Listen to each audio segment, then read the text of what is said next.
ಮಾಡಿದ್ದಾರೆ because of this. But I will make sure that ನೀವೇನು ಕೇಳ್ತಾ ಇದ್ದೀರಾ ಟೆಕ್ನಿಕಲ್ ಆಗಿ ನಾನು ಸಿಂಪಲ್ ಭಾಷೆಯಲ್ಲಿ ನಾನು ಹೇಳ್ತೀನಿ. ಸೊ ಸ್ವಲ್ಪ ಇವಾಗ ನಾನು ಏನು ಮಾತಾಡ್ತೀನಿ ಸ್ವಲ್ಪ ಜಾಸ್ತಿ ಟೆಕ್ನಿಕಲ್ ಆಗಿರ್ಬೋದು, ಸ್ವಲ್ಪ ಬೋರಿಂಗ್ ಅನ್ನಿಸ್ಬೋದು. ಬಟ್ ನಾನು ಇವಾಗ ಏನು ಮಾಡ್ತಿದ್ದೀನಿ ಇಟ್ ಹ್ಯಾಸ್ ಪ್ರಾಪರ್ ರೀಸನ್ಸ್. ತುಂಬ ರೀಸನ್ಸ್ ಇದೆ ನಾನು ಯಾಕೆ ಇದನ್ನು ಮಾಡ್ತಿದ್ದೀನಿ ಅಂತ. ಸೊ ನಾನು ಅದನ್ನು ಮಾತಾಡ್ತಾ ಎಕ್ಸ್ಪ್ಲೇನ್ ಮಾಡ್ಕೊಂಡು ಹೋಗ್ತೀನಿ ನಿಮಗೆ. ನಾನು ಯಾಕೆ ಇದನ್ನು ಪರ್ಟಿಕ್ಯುಲರಾಗಿ ನಾನು ಹೇಳಿದೆ, ಇದನ್ನು ಪರ್ಟಿಕ್ಯುಲರಾಗಿ ಯಾಕೆ ತೊಗೊಂಡೆ ಅಂತ ನಾನು ಹೇಳ್ತೀನಿ. ಸ್ವಲ್ಪ ಅಡ್ಜಸ್ಟ್ ಮಾಡ್ಕೊಳ್ಳಿ, ನಂಗೆ ಅರ್ಥ ಆಗುತ್ತೆ. ಸ್ವಲ್ಪ ಎಲ್ಲರಿಗೂ ಟೆಕ್ನಿಕಲಾಗಿ ಅಷ್ಟು ಅರ್ಥ ಆಗಲ್ಲ ಅಂತ. ಬಟ್ ರೀಸನ್ಸ್ ನನಗೆ ಆದಷ್ಟು ನಾನು ಟೆಕ್ನಿಕಲಾಗಿ ಅರ್ಥ ಮಾಡೋಕ್ಕೆ ಟ್ರೈ ಮಾಡ್ತೀನಿ. ಸೊ ಓಕೆ, ಸ್ಟಾರ್ಟ್ ಮಾಡೋಣ. ಸೊ ತುಂಬ ಮೆಸೇಜಸ್ ಬಂತು, ತುಂಬ ಅಂದರೆ ತುಂಬ ಬಂತು. ಆ್ಯಂಡ್ ಅದರೊಳಗೆ ಕಾಮನ್ ಕ್ವೆಶ್ಚನ್ಸ್ ಬಂದಿದ್ದು 3. ಒಂದು ಬಂದು, ಸರ್ ನಿಜವಾಗ್ಲೂ ರಿಸರ್ಚ್ ನಡೆದಿದ್ಯಾ? ಸೆಕೆಂಡ್ ಒನ್, ಸರ್ ಮೇಲ್ ಬಂತಾ? ಥರ್ಡ್ ಒನ್, ಸರ್ ಒಬ್ಬ ರಿಸರ್ಚರ್ ಇವಾಗ ಅವರು ನಿಜವಾಗ್ಲೂ ಏನಾದರೂ ಮಾಡಿದ್ರು ಅದು ಕನ್ಸಿಡರ್ ಆಗುತ್ತಾ, ನಾವು ಹೇಗೆ ನಂಬೋದು ಅಂತ. ಸೊ ಫಸ್ಟಿಂದ ಸ್ಟಾರ್ಟ್ ಮಾಡೋಣ. ಫಸ್ಟ್ ಇಸ್ ರಿಸರ್ಚ್ ನಡೆದಿದ್ಯಾ? ನಾನು ಕೇಳಿದ್ರೆ my answer is no, flat no. ಯಾವುದೇ ತರಹದ ವ್ಯಾಲಿಡೇಟೆಡ್ ರಿಸರ್ಚ್ ನಡೆದಿಲ್ಲ. ಸರ್ ನೀವು ಹೇಗೆ ಹೇಳ್ತೀರಾ, ನೀನು ಹೇಗೆ ಹೇಳ್ತೀಯ ಗುರು ರಿಸರ್ಚ್ ನಡೆದಿಲ್ಲ ಅಂತ? ಅಲ್ಲಿ ಭಾಷಣ ಇದೆ, ಒಂದು ಸೂಪರ್ಸಾನಿಕ್ ಸ್ಪೀಡಲ್ಲಿ ಹೋಗ್ತಿರೋ ಆಕ್ಟಾಕಾಪ್ಟರ್ ಅಂದರೆ 8 ಭುಜಗಳಿರುವ ಒಂದು ಡ್ರೋನ್ ಅಷ್ಟೇ ಆಕ್ಟಾಕಾಪ್ಟರ್ ಅಂದರೆ. ಅದೇ ಥರ ಕ್ವಾಡ್ ಅಂದರೆ 4, ಹೆಕ್ಸಕಾಪ್ಟರ್ ಅಂದರೆ 6 ಭುಜಗಳಿರುವ ಯಂತ್ರ, ಅಷ್ಟೇ ಡಿಫ್ರೆನ್ಸು. ಸೊ ಸೂಪರ್ಸಾನಿಕ್ ಸ್ಪೀಡಲ್ಲಿ ಅದು ಹೋಗ್ತಿದ್ಯಂತಲ್ಲ, ಅದು ಯಾರೂ ಮಾಡಿಲ್ವಂತಲ್ಲ, ಅದಕ್ಕೆ ಒಂದು ಪೇಟೆಂಟು ಬರ್ಬೋದಲ್ಲ. ಯಾಕೆ ಇಲ್ಲ ಅಂತ ಹೇಳ್ತಿದ್ಯಾ? ಅದು ರಿಸರ್ಚ್ ಅಲ್ವಾ? ಯಾಕದು ರಿಸರ್ಚ್ ಅಲ್ಲ ಅಂತ ಹೇಳ್ತಿದ್ಯಾ ಅಂದರೆ, ನಂದು ಸ್ಪೆಷಲೈಸೇಷನ್ ಬಂದ್ಬಿಟ್ಟು ಹೈ ಸ್ಪೀಡ್ ಫೆನಾಮಿನಾ. ಹಂಗಂದ್ರೆ ಇವಾಗ ನಾವು ಸ್ಪೀಡ್ ಬಗ್ಗೆ ಮಾತಾಡಿದ್ರೆ 4 ರೆಜಿಮ್ಸ್ ಬರುತ್ತೆ, 4 ಲೆವೆಲ್ಗಳು. ಒಂದು ಸಬ್ಸಾನಿಕ್ ಅಂತ ಬರುತ್ತೆ, ಒಂದು ಟ್ರಾನ್ಸಾನಿಕ್ ಅಂತ ಬರುತ್ತೆ, ಒಂದು ಸೂಪರ್ಸಾನಿಕ್ ಅಂತ ಬರುತ್ತೆ, ಒಂದು ಹೈಪರ್ಸಾನಿಕ್ ಅಂತ ಬರುತ್ತೆ. ಸೊ ಇವಾಗ ನಾವು ಸೂಪರ್ಸಾನಿಕ್ ಅಂತ ಕನ್ಸಿಡರ್ ಮಾಡಿದ್ರೆ ಅದೇ ಆದ ಒಂದು ಡಿಸೈನ್ ಮಾಡುವ ಪದ್ಧತಿಗಳಿರುತ್ತೆ. ಇವಾಗ ನಾನು ಒಂದು ಸೂಪರ್ಸಾನಿಕ್ ಸ್ಪೀಡಲ್ಲಿ ಹಾರುವ ಯಂತ್ರವನ್ನು ನಾನು ಡಿಸೈನ್ ಮಾಡಬೇಕು ಅಂದರೆ ನಾನು ಫಸ್ಟು ಡಿಸೈನ್ ಮಾರ್ಕ್ ನಂಬರ್ ಅಂತ ಕನ್ಸಿಡರ್ ಮಾಡ್ತೀನಿ. ಮಾರ್ಕ್ 2 ಇಂದ ಮೇಲ್ ಹೋಗುವ ಎಲ್ಲ ಯಂತ್ರಗಳಿಗೆ ನಾವು ಸೂಪರ್ಸಾನಿಕ್ ವೆಹಿಕಲ್ಸ್ ಅಂತ ಕರಿತೀವಿ. So design mark number 1 consider ಮಾಡ್ತೀನಿ. ಸೆಕೆಂಡ್ ಬರೋದು ನಂದು ವಿಸ್ಕಾಸಿಟಿ ಕನ್ಸಿಡರ್ ಮಾಡ್ತೀನಿ, ಟೆಂಪರೇಚರ್ ಕನ್ಸಿಡರ್ ಮಾಡ್ತೀನಿ, ಪ್ರೆಷರ್ ಕನ್ಸಿಡರ್ ಮಾಡ್ತೀನಿ. ಸೊ ಈ ವೇರಿಯಬಲ್ಸ್ನ ನಾನು ಏನು ಮಾಡ್ತೀನಿ ಅಂದರೆ ಈಕ್ವೇಷನ್ಸ್ ಬರುತ್ತೆ, ಗವರ್ನಿಂಗ್ ಈಕ್ವೇಷನ್ಸ್ ಅಂತ ನಾವು ಕರಿತೀವಿ. ಈ ಈಕ್ವೇಷನ್ಸಲ್ಲಿ ನಾವು ಅದನ್ನು ಇನ್ಕಾರ್ಪೊರೇಟ್ ಮಾಡ್ತೀವಿ. ಹಂಗಾದರೆ ನಮಗೆ ಸಿಕ್ಕಿರೋ ವ್ಯಾಲ್ಯೂಸ್ನ ಅದಕ್ಕೆ ರೀಪ್ಲೇಸ್ ಮಾಡ್ತೀವಿ ಅಷ್ಟೇ. ಸೊ ಅದರಿಂದ ನಮಗೆ ಒಂದು ಶೇಪ್ ಬರುತ್ತೆ, ಸೂಪರ್ಸಾನಿಕ್ ಬಾಡಿ ಬರುತ್ತೆ. ಓಕೆ, ಅದನ್ನು ನಾವು ಸೂಪರ್ಸಾನಿಕ್ ಬಾಡಿ ಅಥವಾ ಅದನ್ನು ನಾವು ಕ್ಯಾಡ್ ಮಾಡೆಲ್ ಮಾಡಿಬಿಟ್ಟು ನಾವು ಅನಾಲಿಸಿಸ್ ಮಾಡ್ತೀವಿ. ಸೊ ಡ್ರೋನ್ ಯಾಕೆ ಆಗಲ್ಲ, ಡ್ರೋನ್ ಯಾಕೆ ಸೂಪರ್ಸಾನಿಕ್ ಸ್ಪೀಡಲ್ಲಿ ಹೋಗೋಕ್ಕಾಗಲ್ಲ ಅಂದರೆ, ನೀವು ಯಾವುದೇ ಒಂದು ಸೂಪರ್ಸಾನಿಕ್ ಬಾಡಿ ಎಕ್ಸ್ಟ್ರೂಡ್ ಮಾಡಿದ್ರು, ಸೊ ಪ್ಲೀಸ್ ಒನ್ ರಿಕ್ವೆಸ್ಟ್, ಯಾರು ಕಾಲ್ ಮಾಡೋಕ್ಕೆ ಹೋಗಬೇಡಿ, ವಿಡಿಯೋ ಕಾಲ್ದೆಲ್ಲ ಮಾಡೋಕ್ಕೆ ಹೋಗಬೇಡಿ, ಇಂಟ್ರಪ್ಟ್ ಆಗುತ್ತೆ ನನಗೆ. ಸೊ ನಾನು ಆಗಲೇ ಹೇಳ್ದಂಗೆ ಒಂದು ಸೂಪರ್ಸಾನಿಕ್ ಬಾಡಿ ಅಂತ ನಾವು ಇದು ಮಾಡಬೇಕು ಅಂತ ಹೇಳಿ, ಈ ಡ್ರೋನ್ ಯಾಕೆ ಒಂದು ಸೂಪರ್ಸಾನಿಕ್ ಬಾಡಿ ಆಗಲ್ಲ ಅಂತ ಹೇಳಿದ್ರೆ, ನಾವು ಒಂದು ಸೂಪರ್ಸಾನಿಕ್ ಸ್ಪೀಡಲ್ಲಿ ಹೋದರೆ ಆ ಸೂಪರ್ಸಾನಿಕ್ ಬಾಡಿ ಮೇಲೆ ಶಾಕ್ ವೇವ್ಸ್ ಅಂತ ಬೀಳುತ್ತೆ.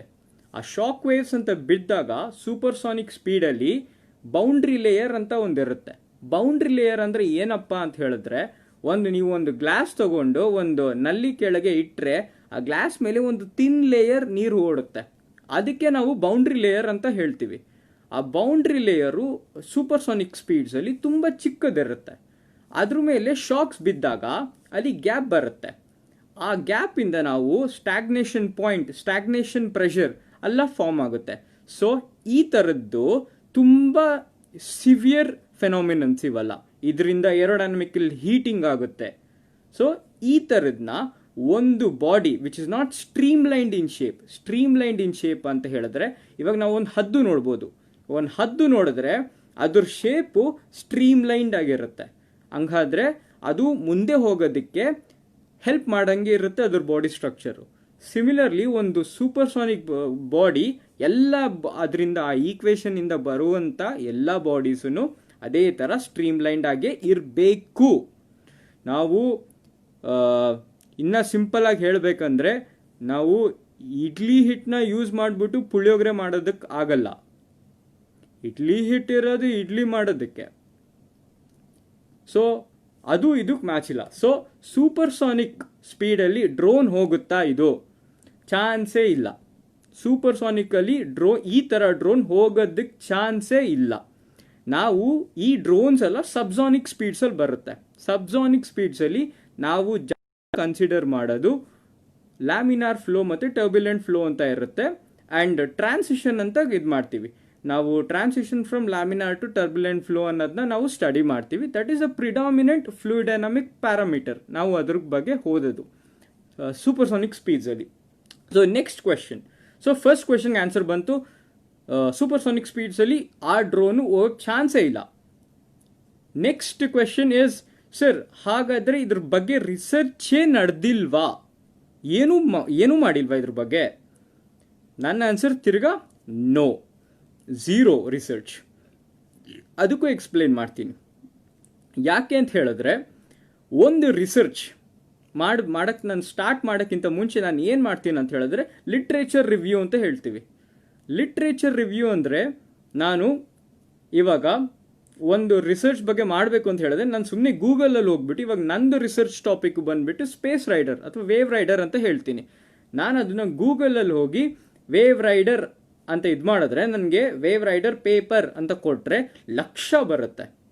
ನಾನು ಎಲ್ಲ ಓದೋದಕ್ಕಾಗಲ್ಲ, ಅಂದರೆ ಅಷ್ಟೊಂದು ಟೈಮ್ ಇರಲ್ಲ. It is humanly impossible. ಮನುಷ್ಯನಿಗೆ ಆ ಥರ ಮಾಡೋದಕ್ಕಾಗಲ್ಲ. ಸೊ ನಾನೇನು ಮಾಡ್ತೀನಿ, ಫಿಲ್ಟರ್ಸ್ ಕೊಡ್ತೀನಿ. ಯಾವ ಥರ ಅಂತ ಹೇಳಿದ್ರೆ, ಸ್ಪೇಸ್ ರೈಡರ್ ಅಂತ ಗೂಗಲ್ ಮಾಡಲ್ಲ ನಾನು, ಹೈಪರ್ಸಾನಿಕ್ ಸ್ಪೇಸ್ ರೈಡರ್ ಅಂತ ಮಾಡ್ತೀನಿ. ಹೈಪರ್ಸಾನಿಕ್ ಅನ್ನೋ ವರ್ಡ್ ಬರುತ್ತೆ, ಸೊ ಫಿಲ್ಟರ್ ಆಗುತ್ತೆ ಅದು. ಸಿಮಿಲರ್ಲಿ ನೆಕ್ಸ್ಟ್ ಫಿಲ್ಟರ್ ಕೊಡ್ತೀನಿ, ಬ್ಲಂಟೆಡ್ ಹೈಪರ್ಸಾನಿಕ್ ವೇವ್ ರೈಡರ್ ಅಂತ. ಸೊ ಬ್ಲಂಟ್ ಬಂತು, ಇನ್ನು ಫಿಲ್ಟರ್ ಆಗುತ್ತೆ. ಅದಾದಮೇಲೆ ಬ್ಲಂಟ್ನ ಸ್ಪೆಸಿಫೈ ಮಾಡ್ತೀನಿ, 10% ಬ್ಲಂಟೆಡ್, 2 ಸೆಂಟಿಮೀಟರ್ ಬ್ಲಂಟೆಡ್ ಅಂತ ಸ್ಪೆಸಿಫೈ ಮಾಡ್ತೀನಿ. ಅವಾಗ ಎಲ್ಲ ಫಿಲ್ಟರ್ ಆಗಿ ನನಗೆ ಉಳ್ದಿರೋದೇ 10 ಪೇಪರ್ ಮ್ಯಾಕ್ಸಿಮಮ್ ಉಳ್ದಿರುತ್ತೆ. ಸೊ ಆ 10 ಪೇಪರಲ್ಲಿ ನನಗೆ ಫ್ರೀ ಆಕ್ಸೆಸ್. ಇವಾಗ ಸಪೋಸ್ ನಾನು ಒಬ್ಬ ಪ್ರೈವೇಟ್ ರಿಸರ್ಚರ್, ನನ್ನ ಹತ್ರ ಯೂನಿವರ್ಸಿಟಿದು ಪಾಸ್ ಎಲ್ಲ ಇರಲ್ಲ. ಸೊ ಒಬ್ಬ ಫ್ರೀ ರಿಸರ್ಚರ್ ಆದರೆ ನನಗೆ ಫ್ರೀ ಆಕ್ಸೆಸ್ಸಲ್ಲಿ ಸಿಗೋದು ಒಂದು 2-3 ಪೇಪರ್. ಅದನ್ನು ನಾನು ಡೌನ್ಲೋಡ್ ಮಾಡ್ಕೋತೀನಿ. ಅದನ್ನು ಡೌನ್ಲೋಡ್ ಮಾಡಿಕೊಂಡು ಆ ಯಾರು ಆಥರ್ ಇರ್ತಾರೆ ಅವ್ರ ಬಗ್ಗೆ ನೋಡ್ತೀನಿ, ನನ್ನ ರಿಸರ್ಚು ಮತ್ತು ಅವರಿಗೆ ಸಂಬಂಧ ಇದೆಯಾ ಅಂತ. ನಾನು ಅದು ನೋಡಾದ್ಮೇಲೆ ನಾನು ಏನು ಮಾಡ್ತೀನಿ, ಅವ್ರದ್ದು ಸೈಟೇಷನ್ಸ್ ಇಟ್ಕೋತೀನಿ. ಸೊ ದಟ್ ನಾನು ಮುಂದಿನ ಅವರು ಏನಾದರೂ ಇದು ಮಾಡಿದ್ರೆ ನನಗೆ ಗೊತ್ತಾಗಲಿ ಅಂತ. This is the way to start a research. ಯಾವ ಒಳ್ಳೆ ಸೈಂಟಿಸ್ಟನೋ ಅಥವಾ ಯಾವುದೇ ಒಳ್ಳೆ ರಿಸರ್ಚರ್ ಕೂಡ 4ಕ್ಕಿಂತ ಜಾಸ್ತಿ ರಿಫರೆನ್ಸ್ ಪೇಪರ್ ಇಟ್ಕೊಳ್ಳಲ್ಲ. ಯಾಕಂತ ಹೇಳಿದ್ರೆ ಎಲ್ಲ ರಿಸರ್ಚ್ ವಿಲ್ ಬಿ ಸ್ಪೆಸಿಫಿಕ್. ಒಂದು ಕಡೆಗೆ ಮಾತ್ರ ನಾವು ಸ್ಪೆಸಿಫಿಕ್ ಆಗಿ ಓದೋದು, ನಾವು ಎಲ್ಲದನ್ನೂ ಮಾಡೋಕ್ಕಾಗಲ್ಲ. ಸೊ ಪರ್ಟಿಕ್ಯುಲರ್ ಆಗಿ ನಾವು ಸೆಲೆಕ್ಟ್ ಮಾಡಿರ್ತೀವಿ, 4 ರೆಫರೆನ್ಸ್ ಪೇಪರ್ ಅಂತ ಇಟ್ಕೊಂಡಿರ್ತೀವಿ. ಆ್ಯಂಡ್ ನೆಕ್ಸ್ಟ್ ಇದಕ್ಕೆ ಹೋಗ್ತೀವಿ. ಸೊ ನೆಕ್ಸ್ಟ್ ಪ್ರೊಸೀಜರ್ ಬಂದುಬಿಟ್ಟು, ಒಂದು ಡ್ರೋನ್, ಮಗ ನೀನು ಹೆಂಗೆ ಒಂದು ಡ್ರೋನ್ ಮಾಡ್ತೀಯಾ ಅಂತ ಕೇಳಿದ್ರೆ, drone is a team effort. ಡ್ರೋನ್ನ ಒಂದು ಕಾಂಪ್ಲೆಕ್ಸ್ ಒಂದು ನಾರ್ಮಲ್ ಡ್ರೋನ್ನ ಇದು ಮಾಡಬೇಕಂದ್ರೆ it is a team effort. ಒಂದು ಡಿಪಾರ್ಟ್ಮೆಂಟ್ ಮಾಡೋಕ್ಕಾಗಲ್ಲ. ಅದರೊಳಗೆ ಒಂದು ಡಿಸೈನ್ ಟೀಮ್ ಇರುತ್ತೆ, ಇನ್ನೊಂದು ಬಂದುಬಿಟ್ಟು you have control and guidance. ಇದು ಜ್ಞಾಪಕ ಇಟ್ಕೊಳ್ಳಿ, control and guidance. Design team ಬಂದುಬಿಟ್ಟು ಯೂಶಲಿ ಮೆಕ್ಯಾನಿಕಲ್ ಇಂಜಿನಿಯರ್ಸ್ ಅವ್ರೇನು ಮಾಡ್ತಾರೆ ಅಂತ ಹೇಳಿದ್ರೆ, ಅದು ಕ್ಯಾಡ್ ಮಾಡೆಲ್ ಇರುತ್ತಲ್ಲ, ನಾನು ಹೇಳಿದ್ನಲ್ಲ ಮುಂಚೆ, ಒಂದು ಈಕ್ವೇಷನ್ಗೆ ಹಾಕ್ಬಿಟ್ಟು ಅದರಿಂದ ಒಂದು ಶೇಪ್ ತೆಗಿತಾರೆ ಅಂತ. ಆ ಮಾಡೆಲ್ನ ಅವರು ಕ್ಯಾಡಲ್ಲಿ ಮಾಡಿಬಿಟ್ಟು next is a very important face. ಅದಕ್ಕೆ ನಾವು ಗ್ರಿಡ್ ಜನರೇಷನ್ ಅಂತ ಹೇಳ್ತೀವಿ. ಗ್ರಿಡ್ ಜನರೇಷನ್ ಏನು ಅಂತ ಹೇಳಿದ್ರೆ ಆ ಇಡೀ ಬಾಡಿನ ಚಿಕ್ಕ ಚಿಕ್ಕ ಪಾರ್ಟ್ ಮಾಡಿಬಿಟ್ಟು ಅದಕ್ಕೆ ಕ್ಯಾಲ್ಕುಲೇಷನ್ ಈಸಿ ಆಗಿ. ಗ್ರಿಡ್ ಜನರೇಷನ್ ತುಂಬ ಕಷ್ಟ. ಇವಾಗ ನಾನು ಮಾಡೋದು ಅದೇ ಗ್ರಿಡ್ ಜನರೇಷನ್. ಇದು CFDಲಿ ಬರುತ್ತೆ. ಗ್ರಿಡ್ ಜನರೇಷನ್ ಯಾಕೆ ಕಷ್ಟ ಅಂತ ಹೇಳಿದ್ರೆ ಅದು ಗವರ್ನಿಂಗ್ ಈಕ್ವೇಷನ್ಸ್ ಅಂತೆಲ್ಲ ಇರುತ್ತೆ, ಅದರ ಅನುಸಾರವಾಗಿ ನಾನು ಅದನ್ನ ಮಾಡಬೇಕು. ಕೆಲವು ಕಡೆ ನಾನು ಚಿಕ್ಕದಾಗಿ ಸೇಲ್ಸ್ ಮಾಡಬೇಕು ಅಂತ ಇರುತ್ತೆ, ಕೆಲವು ಕಡೆ ದೊಡ್ಡದಾಗಿ ಮಾಡಬೇಕು ಅಂತ ಇರುತ್ತೆ, ಕೆಲವು ಕಡೆ ಟಾಪಾಲಜಿ ಚೇಂಜ್ ಆಗುತ್ತೆ, ಸ್ಟ್ರಕ್ಚರಲ್ ಗ್ರಿಡ್ ಇರುತ್ತೆ, ಅನ್ಸ್ಟ್ರಕ್ಚರಲ್ ಗ್ರಿಡ್ ಇರುತ್ತೆ, ಈ ಥರ ತುಂಬ ಬರುತ್ತೆ.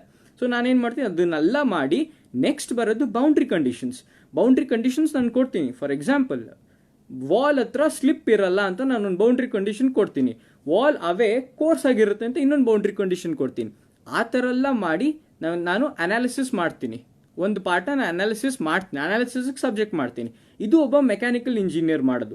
ಅದು ಏನು ಮೆಟೀರಿಯಲ್ ಇಂಟಿಗ್ರಿಟಿ, ಒಂದು ಡ್ರೋನ್ ಇಂಟಿಗ್ರಿಟಿ, ಇದನ್ನ ಮಾಡೋದು ಮೆಕ್ಯಾನಿಕಲ್ ಇಂಜಿನಿಯರ್. ಸೊ ಈ ಕಡೆ ದ ರಿಯಲ್ ಹೀರೋಸ್, ಒಂದು ಡ್ರೋನ್ ಮಾಡೋದಕ್ಕೆ ರಿಯಲ್ ಹೀರೋಸ್ ನಾನೊಬ್ಬ ಮೆಕ್ಯಾನಿಕಲ್ ಇಂಜಿನಿಯರ್ ಆಗಿ ಹೇಳ್ತಾ ಇದ್ದೀನಿ. The real heroes in drone making is electronics, electrical people and may be CS. ನಂಗೆ ಅಷ್ಟು ಐಡಿಯಾ ಇಲ್ಲ. ಈ ಮೂರು they are the real heroes, they are the heart of a drone. ಯಾಕೆ ಹೇಳ್ತಾ ಇದ್ದೀನಿ ಅಂತ ಹೇಳಿದ್ರೆ, electronics and electricals is the most difficult field. ಅದನ್ನ ಯಾಕೆ ಹೇಳ್ತೀನಿ ಅಂದರೆ, ಇವಾಗ ನಾನು ಒಬ್ಬ ಮೆಕ್ಯಾನಿಕಲ್ ಇಂಜಿನಿಯರ್ ಆಗಿ ನಾನೊಂದು ಕೋಡ್ ಓದಬೇಕು ಅಂತ ಹೇಳಿದ್ರೆ ನನಗೆ ಈಕ್ವೇಷನ್ಸ್ ನೋಡಿದ್ರೆ ನನಗೆ ಗೊತ್ತಾಗ್ಬಿಡುತ್ತೆ ನಾನು ಯಾವ ವೇರಿಯೇಬಲ್ಸ್ನ ನಾನು ಡಿಕ್ಲೇರ್ ಮಾಡಬೇಕು ಅಂತ ನನಗೆ ಗೊತ್ತಾಗುತ್ತೆ. ಈಕ್ವೇಷನ್ಸ್ ನೋಡಿದ್ರೆ ಸಾಕು ನನಗೆ. ಬಟ್ ನಂದು ಲಾಜಿಕ್ ಓರಿಯೆಂಟೆಡ್ ಅಲ್ಲ. ಬಟ್ ನಾವು ಎಲೆಕ್ಟ್ರಾನಿಕ್ಸ್ ಎಲೆಕ್ಟ್ರಿಕಲ್ಸಲ್ಗೆಲ್ಲ ಬಂದರೆ ಅವರು ಸಿವಿಯರ್ಲಿ ಲಾಜಿಕ್ ಓರಿಯೆಂಟೆಡ್ ಇರುತ್ತೆ. ನನಗೆ ಅಷ್ಟೊಂದು ಟರ್ಮಿನಾಲಜೀಸ್ ಗೊತ್ತಿಲ್ಲ ಬಿಕಾಸ್ ನನ್ನ ಬ್ಯಾಕ್ಗ್ರೌಂಡ್ ಅದಲ್ಲ. But they have all this latches ಇರುತ್ತೆ, ವೆರಿಲಾಗ್ ಆಪ್ರೇಟರ್ಸ್ ಅಂತ ಇರುತ್ತೆ, ಅದಾದಮೇಲೆ ದೇ ಹ್ಯಾವ್ ದಿಸ್ ಲೂಪ್ಸ್ ಇರುತ್ತೆ, ಆಮೇಲೆ ಅದು ಕ್ಲಾಕ್ ಎಜ್ಜು ಸಿಗ್ನಲ್ ಇಲ್ಲಿ ಪಾಸ್ ಆದರೆ 0 to 1 ಆ ಥರ ಎಲ್ಲ ಇರುತ್ತೆ. It is completely logic oriented. Logic ಎಷ್ಟು ಇರುತ್ತೆ ಅಂತ ಹೇಳಿದ್ರೆ ಅದು ನಾವು ಅರ್ಥ ಮಾಡಿಕೊಂಡು ಮಿಸ್ಟೇಕ್ ಇಲ್ಲದೆ ಮಾಡೋದಕ್ಕೆ ತುಂಬ ಟೈಮ್ ಬೇಕು. ಇವಾಗಲೂ ಎಷ್ಟೊಂದು ಜನ ತುಂಬ ಹೈ ಪೋಸ್ಟಲ್ಲಿರೋರು ಇವಾಗಲೂ ಮಿಸ್ಟೇಕ್ ಮಾಡ್ತಾರೆ. ಈ ಥರ ಲಾಜಿಕ್ನ ತಿಳ್ಕೊಂಡು ನಾವು ಪ್ರೋಗ್ರಾಮಿಂಗ್ ಸ್ಟಾರ್ಟ್ ಮಾಡ್ತೀವಿ. ಈ ಎಲ್ಲ ಲಾಜಿಕ್ನ ತಿಳ್ಕೊಂಡು ನಾವು ಒಂದು ಡ್ರೋನ್ ಪ್ರೋಗ್ರಾಮಿಂಗ್ನ ಸ್ಟಾರ್ಟ್ ಮಾಡ್ತೀವಿ. ಸೊ ನಾವು ಓಕೆ, ಫಾರ್ ಎಕ್ಸಾಂಪಲ್ ನಾವು ಪ್ರೋಗ್ರಾಮಿಂಗ್ ಚೆನ್ನಾಗಿ ಮಾಡಿದೆ, ಸಕ್ಸಸ್ಫುಲ್ ಆಯಿತು. ಈ ಎಲ್ಲ ಪಾರ್ಟ್ಸ್ನ ಇಂಟಿಗ್ರೇಟ್ ಮಾಡಿ ನಾವು ಡೈರೆಕ್ಟಾಗಿ ಹೋಗ್ಬಿಟ್ಟು ಟೆಸ್ಟ್ ಮಾಡಲ್ಲ. ಏನು ಮಾಡ್ತೀವಿ, computational space or virtual space ಅಂತ ಕರಿತೀವಿ. ನಮ್ಮ ಸಿಸ್ಟಮಲ್ಲಿ ಒಂದು ನಾರ್ಮಲ್ ಎನ್ವೈರ್ನಮೆಂಟಲ್ಲಿ ಹೇಗೆ ಓಡುತ್ತೆ, ಒಂದು ಡ್ರೋನ್ ಹೇಗೆ ಮೂವ್ ಆಗುತ್ತೆ ಅದನ್ನು ನಾವು ಸಿಮ್ಯುಲೇಟ್ ಮಾಡ್ತೀವಿ. ಅದೇ ಕಂಡೀಷನ್ಸಲ್ಲಿ ನಾವು ಸಿಮ್ಯುಲೇಟ್ ಮಾಡ್ತೀವಿ. ಸಿಮ್ಯುಲೇಟ್ ಮಾಡಿದ ತಕ್ಷಣ ನಮಗೆ ವ್ಯಾಲ್ಯೂಸ್ ಬರುತ್ತೆ. ನಾನು ಅವತ್ತು ಏನು ಕೇಳಿದೆ ಕ್ವೆಶನ್, ಲಿಫ್ಟ್ ಆ್ಯಂಡ್ ಡ್ರ್ಯಾಗ್, ಅದು ಇಲ್ಲೇ ಬರೋದು. ಸಿಮ್ಯುಲೇಷನ್ಸಲ್ಲಿ ನಮಗೆ ರಿಸಲ್ಟ್ ಬರುತ್ತೆ. ಇಷ್ಟು ಲಿಫ್ಟ್ ಇದೆ, ಇಷ್ಟು ಡ್ರ್ಯಾಗ್ ಇದೆ ಅಂತ ನಮಗೆ ಗೊತ್ತಾಗುತ್ತೆ. ನೆಕ್ಸ್ಟ್ ಏನಾಗುತ್ತೆ ಅಂತ ಹೇಳಿದ್ರೆ, ನೆಕ್ಸ್ಟ್ ನಾವು ಆನ್ ಫೀಲ್ಡ್ ಟೆಸ್ಟಿಂಗ್ ಮಾಡ್ತೀವಿ. ಆನ್ ಫೀಲ್ಡ್ ಟೆಸ್ಟಿಂಗ್ ಅಂತ ಹೇಳಿದ್ರೆ 2 ಥರ ಬರುತ್ತೆ. ಇವಾಗ ನಾನು ಒಂದು ಏರ್ಕ್ರಾಫ್ಟ್ ಡಿಸೈನ್ ಮಾಡಬೇಕಂದ್ರೆ ವಿಂಡ್ ಟನಲ್ ಟೆಸ್ಟ್ಸ್ ಮಾಡ್ತೀನಿ ನಾನು. ಅದೇ ಥರ ಡ್ರೋನಿಗೆ ಯಾವುದೋ ಇರ್ಬೋದೇನೋ, ಅದು ನನಗೆ ಸರಿಗೆ ಇನ್ಫಾರ್ಮೇಷನ್ ಇಲ್ಲ. ಸೊ ಡ್ರೋನಿಗೆ ಅದೇ ಥರ ಪರ್ಟಿಕ್ಯುಲರ್ ಒಂದು ಟೆಸ್ಟ್ ಮಾಡ್ತೀವಿ. ಸೊ ಎಕ್ಸ್ಪೆರಿಮೆಂಟಲ್ ವ್ಯಾಲ್ಯೂ ನಮ್ಮ ಹತ್ರ ಇರುತ್ತೆ, CFD ವ್ಯಾಲ್ಯೂಸ್ ಇರುತ್ತೆ ನಮ್ಮ ಹತ್ರ. ಸೊ 2 ಕಂಪೇರ್ ಮಾಡ್ತೀವಿ, ನೋಡ್ತೀವಿ. ಒಂದು 2 ಬಂದಿರುತ್ತೆ, ಇನ್ನೊಂದು 5 ಬಂದಿದ್ರೆ ಎರರ್ 3 ಅಂತ ಅರ್ಥ. ಆ 3ನ ಅದು ಫೀಡ್ಬ್ಯಾಕ್ ಆಗುತ್ತೆ. ದಟ್ ಮೀನ್ಸ್ ನೆಕ್ಸ್ಟ್ ಟೈಮ್ ಇಟ್ರೇಷನ್ಗೆ ಅದು ಕಡಿಮೆ ಆಗ್ತಾ ಬರುತ್ತೆ. ಇದು loop. This is the like ಒಂದು ನಾರ್ಮಲ್ ಡ್ರೋನ್ ಮಾಡಬೇಕಂದ್ರೆ ಇಷ್ಟೆಲ್ಲ ಪ್ರೊಸೆಸ್ ಇರುತ್ತೆ. ನಾನು ಸಿಂಪಲ್ ಆಗಿ ಹೇಳಿದ್ದೀನಿ, ಬಟ್ ಒಂದೊಂದು ಪ್ರೊಸೆಸ್ಸು ತುಂಬ ಕಷ್ಟ, ತುಂಬ ಟೀಡಿಯಸ್, ತುಂಬ ಟೈಮ್ ತಗೊಳುತ್ತೆ. ಯಾವುದು ಒಂದಿನದಲ್ಲಿ ಆಗೋವಂಥದ್ದಲ್ಲ. ಸೊ ನೆಕ್ಸ್ಟ್ ಕ್ವೆಶನ್ ಏನಂತ ಹೇಳಿದ್ರೆ, ದ ಮೋಸ್ಟ್ ಇಂಪಾರ್ಟೆಂಟ್ ಕ್ವೆಶನ್, ಎಲ್ಲರೂ ವೇಟ್ ಮಾಡ್ತಿರೋದು, ಸರ್ ಮೇಲ್ ಬಂತಾ ಕ್ವೆಶನ್.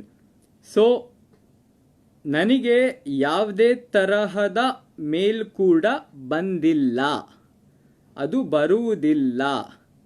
ಅದು ಬಂದರೂ ನಾನು ಎಕ್ಸೆಪ್ಟ್ ಮಾಡುವುದಿಲ್ಲ. ಯಾಕೆ ಅಂತ ಹೇಳಿದ್ರೆ, ನಾನು ಫಸ್ಟೇ ಹೇಳಿದೆ, ಇದೆಲ್ಲ ಜನರಲ್ ನಾಲೆಜ್ ಅಲ್ಲ. ಒಬ್ಬ ವ್ಯಕ್ತಿಗೆ 170 IQ ಇದ್ರೂ ಸ್ಕಿಲ್ ಇಲ್ಲ ಅಂದರೆ, ಈ ಥರ ಬ್ಯಾಕ್ಗ್ರೌಂಡ್ ಇಲ್ಲ ಅಂದರೆ, ಇವಾಗ ನಾನು ನಿಮ್ಮ ಹತ್ರ ಇಷ್ಟೊಂದು ಮಾತಾಡ್ತಿದ್ದೀನಿ ಅಂತ ಹೇಳಿದ್ರೆ ನಾನು ಟೆಕ್ನಿಕಲ್ ಬಗ್ಗೆ ನಾನು ನೋಡಿ ಇಷ್ಟು ದೊಡ್ಡ ಬುಕ್ಕು ಓದಿರ್ಬೇಕು ನಾನು, ಇಷ್ಟು ನಾನು ಕಂಫರ್ಟಬಲ್ ಆಗಿ ನಿಮ್ಮ ಹತ್ರ ಮಾತಾಡಬೇಕು ಅಂತ ಹೇಳಿದ್ರೆ ದಟ್ ಈಸ್ ರಿಸರ್ಚ್. ಆ ಥರ ಇಷ್ಟು ಓದ್ಬಿಟ್ಟು ನಾನು ಮಿಸ್ಟೇಕ್ಸ್ ಮಾಡ್ತೀನಿ, that means I am not perfect. ಅದೇ ಥರ ಯಾವುದೇ ಒಂದು ಬ್ಯಾಕ್ಗ್ರೌಂಡ್ ಇಲ್ಲದೆ ಒಂದು ಜನರಲ್ ನಾಲೆಡ್ಜ್ ಮೇಲೆಲ್ಲ ಇದನ್ನು ಮಾಡೋಕ್ಕಂತೂ ಸಾಧ್ಯ ಇಲ್ಲ. ಸ್ಕಿಲ್ ಬೇಕು, ಸ್ಕಿಲ್ ಈಸ್ ಇಂಪಾರ್ಟೆಂಟ್. ಸ್ಕಿಲ್ ಇಲ್ಲದೆ ಮಾಡೋಕ್ಕಾಗಲ್ಲ.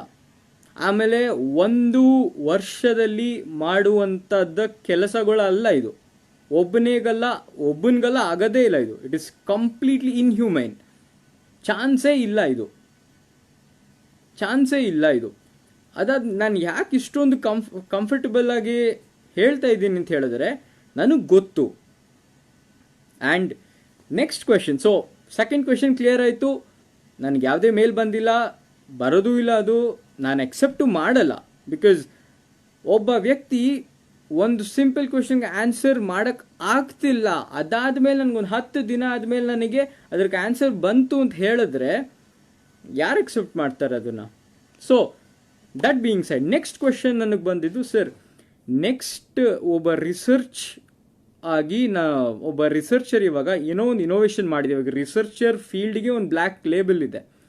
ತುಂಬ ರಿಸರ್ಚರ್ಸ್ ತುಂಬ ಆ್ಯಂಗ್ರಿಯಿಂದ ಇವಾಗ ಆಸ್ಟ್ರೇಲಿಯಾ US ಇಂದ ಅಲ್ಲಿ ಕೆಲಸ ಮಾಡ್ತಿರೋರು ಪೋಸ್ಟ್ ಡಾಕ್ಸ್ ಎಲ್ಲ ನನಗೆ ಕಾಲ್ ಮಾಡಿ ಹೇಳಿದ್ರು, ಇವಾಗ ನಾವೇನಾದರೂ ಒಂದು ಇನೋವೇಷನ್ ಮಾಡಿದ್ರೆ ನಮಗೆ ಅಪ್ರಿಸಿಯೇಷನ್ ಸಿಗುತ್ತಾ ಇಲ್ವಾ ಅಂತ. ನಾನು ಓದಿದ್ದು, ನನ್ನ ಸ್ಕೂಲ್ ಬಂದು ಕೇಂಬ್ರಿಡ್ಜಲ್ಲಿ ನಾನು ಓದಿದ್ದು. ನಾನು 5th ಸ್ಟ್ಯಾಂಡರ್ಡಲ್ಲಿ ಇರಬೇಕಾದ್ರೆ ನನಗೊಂದು ಫಂಟಾಸ್ಟಿಕ್ ಟೀಚರ್ ಇದ್ದರು. ಅವರೇ ನಾನು ಇಲ್ಲಿವರೆಗೂ ಇಷ್ಟು ಮಾತಾಡ್ತಾ ಇದ್ದೀನಿ ಅಂತ ಹೇಳಿದ್ರೆ ಅವರೇ ಅದಕ್ಕೆ ಇನ್ಸ್ಪಿರೇಷನು. ಅವ್ರ ಹೆಸರು ಹೇಮಲತಾ ಅಂತ.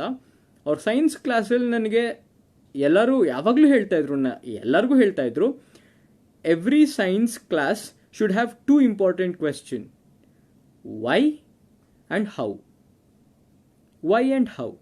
ನಾನು ಯಾಕೆ ಇದನ್ನು ಹೇಳ್ತಾ ಇದ್ದೀನಿ ಅಂದರೆ, ನಾವು ಏನೇನು ರಿಸರ್ಚ್ ಮಾಡ್ತೀವಿ, 2 ವರ್ಷ 3 ವರ್ಷ ನಾವು ಏನು ಕುತ್ಕೊಂಡು ಮಾಡ್ತೀವಿ, ನಾವು ಅದಕ್ಕೆ ನಮಗೆ ತೋರಿಸ್ಕೊಳ್ಳೋದಕ್ಕೆ ಇರೋದು 5 ಪೇಜು.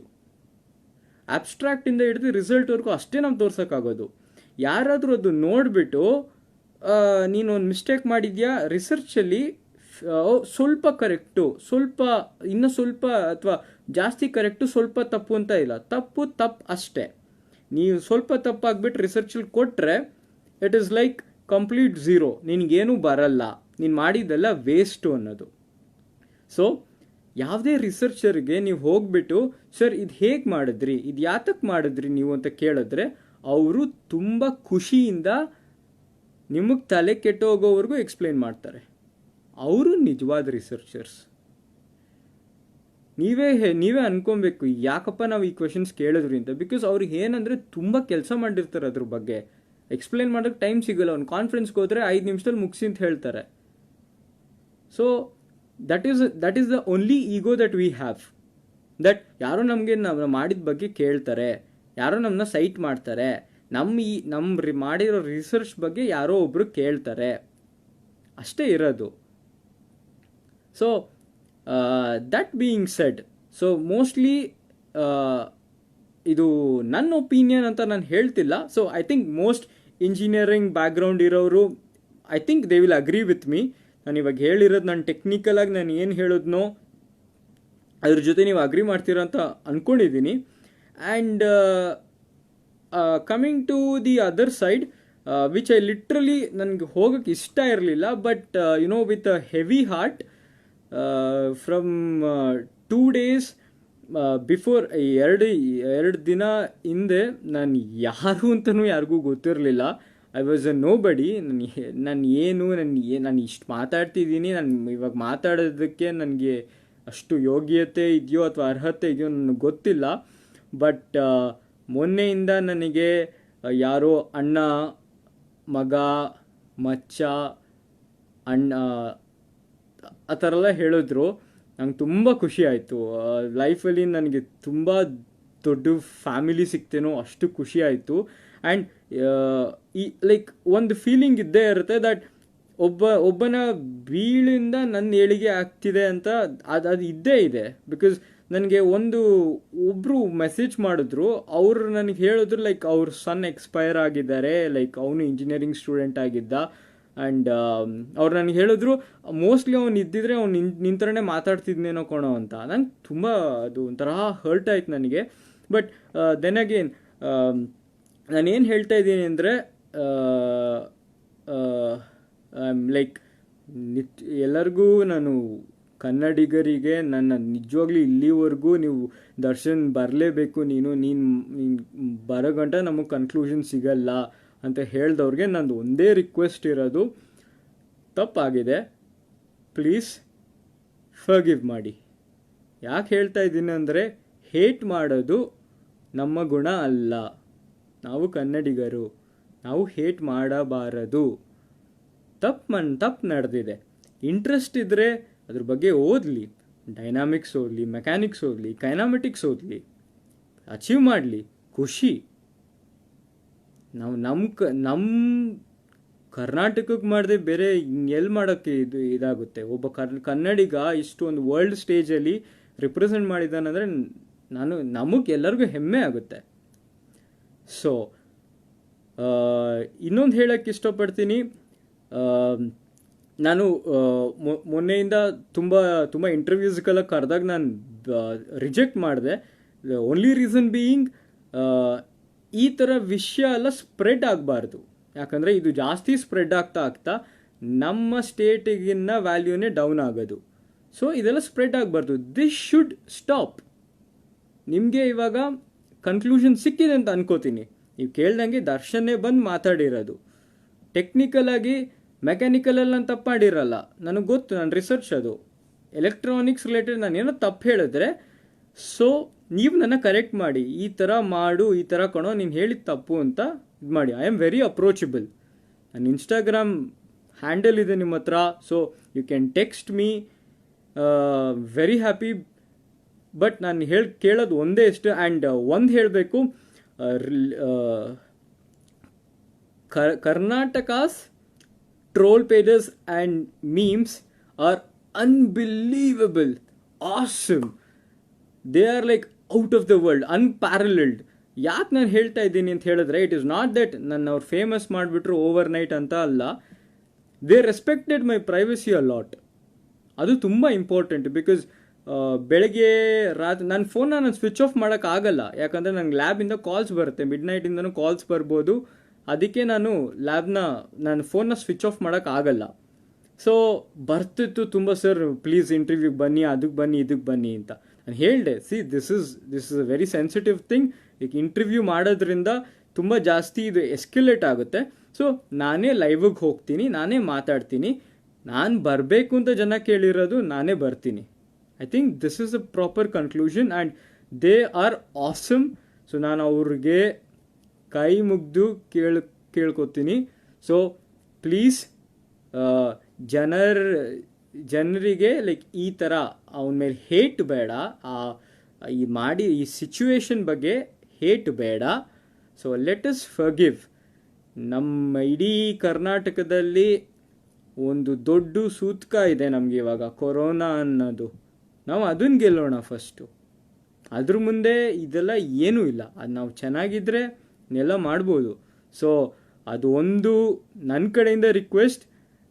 ಅದೇನೋ ಗೊತ್ತಿಲ್ಲ, ಇವತ್ತು ಅನ್ನಿಸ್ತಿದೆ ದರ್ಶನ್ ನಾನು ಏನಾದರೂ ಹೇಳಿದ್ರೆ ಅಟ್ಲೀಸ್ಟ್ ಏನೋ ಗೊತ್ತಿಲ್ಲ 40% ಆಫ್ ದ ಜನ ನನ್ನ ಮಾತು ಕೇಳಿ ದರ್ಶನ್ ಹೇಳ್ತಾ ಇದ್ದಾನೆ, ಸೊ ವಿ ಶುಡ್ ಫರ್ಗಿವ್ ಅಂತ ಅನ್ಕೋತಾರೆ ಅಂತ ನಾನು ಅಂದ್ಕೊಂಡಿದ್ದೀನಿ.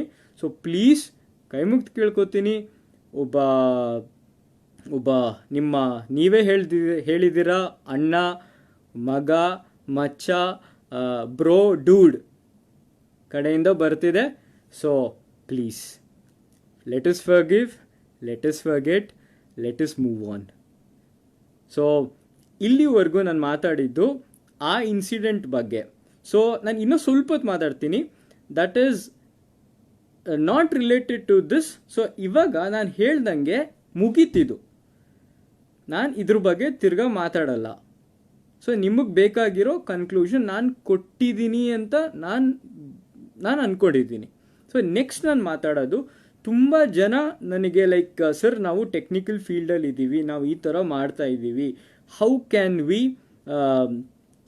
ನಮಗೆ ಅಡ್ವೈಸ್ ಬೇಕು ಆ ಥರ ಇದು. ನಾನು ಹೇಳಿದೆ, ಸರ್ ನೀವೆಲ್ಲ ತುಂಬ ದೊಡ್ಡವರು, ನನ್ನ ಪ್ಲೀಸ್ ಯಾರು ಸರ್ ಅಂತೆಲ್ಲ ಅಡ್ರೆಸ್ ಮಾಡಬೇಡಿ. I am just 24 years of old, above average intelligence ಅಷ್ಟೇ ಇರೋದು. ನಾನು ಏನು ಮಾಡ್ದಿರೋ ಕೆಲಸ ಎಲ್ಲ ಏನು ಮಾಡಿಲ್ಲ, ನಾನು ಅಬೋವ್ ಆ್ಯಾವ್ರೇಜ್ ಇಂಟೆಲಿಜೆನ್ಸ್ ಅಷ್ಟೇ. ಬಟ್ ನನಗೆ ಗೊತ್ತಿರೋದ ಬಗ್ಗೆ ನೀವು ಏನು ಕೇಳಿದ್ರು I am ready to help you all. And ನನಗೆ ಗೊತ್ತಿಲ್ಲ ಅಂತ ಹೇಳಿದ್ರು ನನ್ನ ಲ್ಯಾಬಲ್ಲಿ ನನ್ನ ಪಕ್ಕ ಇದೊಂದು ಹೇಳಬೇಕು, ನನ್ನ ಲ್ಯಾಬಲ್ಲಿ ನನ್ನ ಪಕ್ಕ ನಿಕೋಲಸ್ ಅಂತ ಕೂತ್ಕೋತಾನೆ, ನಿಕೋಲಸ್ ಜಾರ್ಡಿನ್ ಜಾಕ್ ಅಂತ, ಫ್ರೆಂಚಿಂದ. Most amazing person. I think ನನ್ನ ಕೇಳಿದ್ರೆ ನನಗೆ ಗೊತ್ತಿರೋದ್ರಲ್ಲಿ he is the most knowledgeable person ನನಗೆ ಗೊತ್ತಿರೋದು. ಸುಮ್ಮನೆ ಎಲ್ಲರಿಗೂ ಗೊತ್ತಿರಲಿ ಅಂತ ಹೇಳಿದೆ. ನಾನು ಒಂದು 10% ಇಲ್ಲ ನಾನಂತ ಅಂತ ಅನ್ಕೋತೀನಿ. ನಿಮ್ಗೇನಾದರೂ ಆ ಥರ ಡೌಟ್ ಇದ್ದರೆ ನಾನು ಅವ್ರ ಹತ್ರ ಕೇಳಿ, ಅಥವಾ ನನ್ನ ಜೂನಿಯರ್ಸು ಅಥವಾ ನನ್ನ ಜೂನಿಯರ್ಸಾಗಿ ಇಲ್ಲಿ ಕೆಲಸ ಮಾಡಿದವರು IITs ತುಂಬ ಜನ ಇದ್ದಾರೆ. IIT ಡೆಲ್ಲಿ, ಖಡಗ್ಪುರ್, ಕಾನ್ಪುರ್ ತುಂಬ ಕಡೆ ಇದ್ದಾರೆ. I can help you with that. And ನಾನು ನನ್ನ ರಿಸರ್ಚಲ್ಲಿ ಇನ್ವಾಲ್ವ್ ಆಗ್ತೀನಿ. And when I come back like maybe next year ISTS ನಂದು ಒಂದು ಕಾನ್ಫರೆನ್ಸ್ ನಾನು ಪೇಪರ್ ಪ್ರೆಸೆಂಟ್ ಮಾಡಬೇಕು ಅಂತ ಅಂದ್ಕೊಂಡಿದ್ದೀನಿ. Hope everything goes good. And ನಾನು ನಿಜವಾಗ್ಲೂ ಆ್ಯಂಡ್ ಕರ್ನಾಟಕಕ್ಕೆ ಬಂದಾಗ ಎಲ್ಲರೂ ಹೇಳ್ತೀರಿ, ಸರ್ ಪ್ಲೀಸ್ ಬನ್ನಿ, ನೀವು ಟೆಕ್ನಿಕಲ್ ಟಾಕ್ ಮಾಡಿ ನಮ್ಮ ಕಾಲೇಜಲ್ಲಿ. ಖಂಡಿತ ಬರ್ತೀನಿ. ನನ್ನ ರಿಸರ್ಚ್ ಒಳ್ಳೆ ಫೇಸಲ್ಲಿದ್ದರೆ ನಾನು ಖಂಡಿತ ಬಂದು ಮಾತಾಡ್ತೀನಿ. ಆ್ಯಂಡ್ ಒಂದು ಫೋರಮ್ ಆರ್ಗನೈಸ್ ಮಾಡಿ ಅಂತ ಹೇಳ್ತಾಯಿದ್ರು. ಅದ್ರ ಬಗ್ಗೆ ನನಗೆ ಅಷ್ಟೊಂದು ಐಡಿಯಾ ಎಲ್ಲ ಇಲ್ಲ. ಬಟ್ ನನ್ನ ಕರ್ನಾಟಕಕ್ಕೆ ವಾಪಸ್ ಬಂದಾಗ ನೀವು ಲೈಕ್ ಏನಾದರೂ ಇದು ಮಾಡಿ ಒಂದು ಡಿಸ್ಕಷನ್ ಏನಾದರೂ ಆರ್ಗನೈಸ್ ಮಾಡಿ ಕರೀರಿ, ಖಂಡಿತ ನಾನು ಬರ್ತೀನಿ. ಆ್ಯಂಡ್ ಇಷ್ಟೊಂದು ಪ್ರೀತಿ ಕೊಟ್ಟಿದ್ದೀರಾ. ಆ್ಯಂಡ್ ಅದನ್ನು ನಾನು ವ್ಯಾಲ್ಯೂ ಮಾಡಲಿಲ್ಲ ಅಂದರೆ that is sin on my part. So I will always be grateful for it. ಯಾವಾಗಲೂ ನಾನು ಇದನ್ನು ಇಟ್ಕೊಂಡಿರ್ತೀನಿ. These 2 days were like completely different for me. And I hope you support me. ಇದನ್ನು ಹಾಗೆ ಇಟ್ಕೊಳ್ಳಿ, ಮರಿಬೇಡಿ, ಅಷ್ಟೇ ಕೇಳೋದು. And with that being said, ಅದೇ ಲಾಸ್ಟಲ್ಲಿ ಇದೊಂದೇ ನಾನು ಕೇಳ್ಕೊಳ್ಳೋದು, ಲೆಟ್ಸ್ ಫರ್ಗೆಟ್ ದಿಸ್. ಇನ್ನೊಂದ್ಸತಿ ಇದ್ರ ಬಗ್ಗೆ ಮಾತಾಡಬೇಡಿ. ತಪ್ಪಾಗಿದೆ, ಆಗುತ್ತೆ. So let us forgive and forget. ಎಲ್ಲರ ಹತ್ರನೂ ಇದೇ ಕೇಳ್ಕೊಳ್ಳೋದು. ಆಮೇಲೆ ಈ ಕೊರೋನಾ ಅನ್ನೋದು ತುಂಬ ಹರಡ್ತಾ ಇದೆ. ಸೊ ಎಲ್ಲರೂ ಹುಷಾರಾಗಿರಿ, take care. And I hope you all a very happy life. So thank you all.